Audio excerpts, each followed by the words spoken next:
This is In the Gutters with Blake. Hello, this is Blake.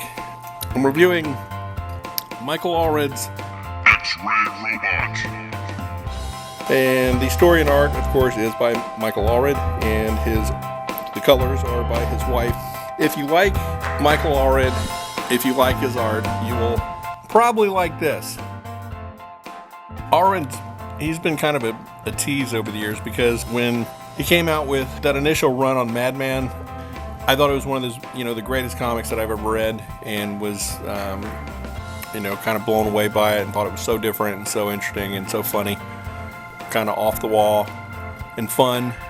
I'm always kind of hopeful when I see his name on something. I'll pick it up to try it, but I'm hoping that it'll get back to that level.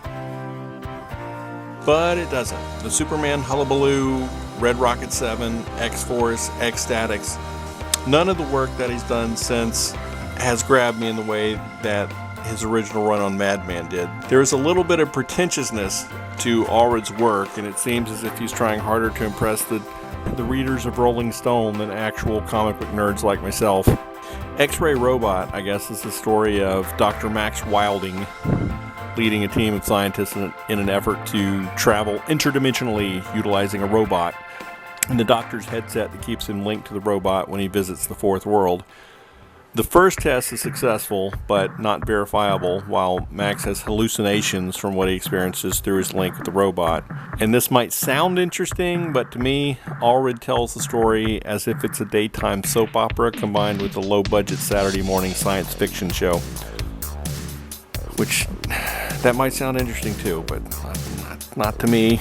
Judging by the little red guy we see in the lower corner of the page when Max goes off on his second experimental trip, in the ad for the next issue, there is a demonic entity who will appear as the villain, but there's nothing that amounts to conflict in the story except when a girl gets groped.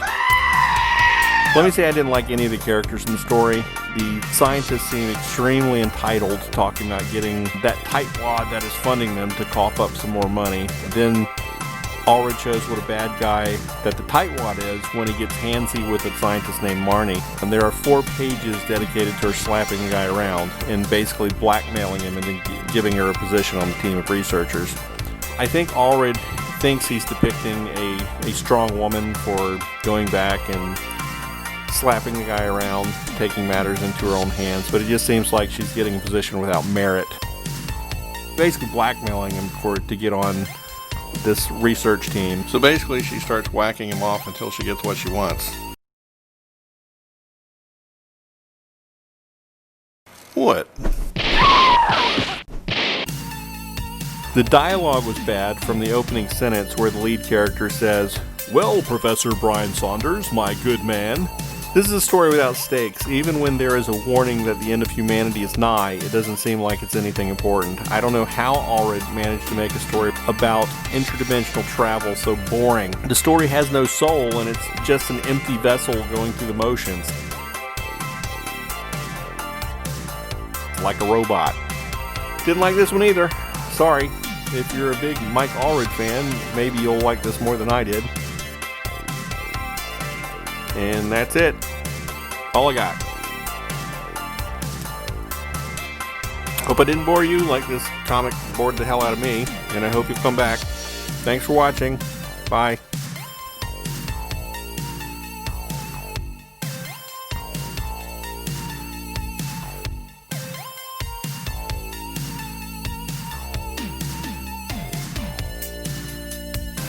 This is In the Gutters with Blake. Can you be more bored? I'm so easily entertained. Can you be like... What was it? This is In the Gutters with Blake. Okay, that kind of thing. Got it. Yep. This is In the Gutters with Blake. Thank you. Okay. I sound irritated.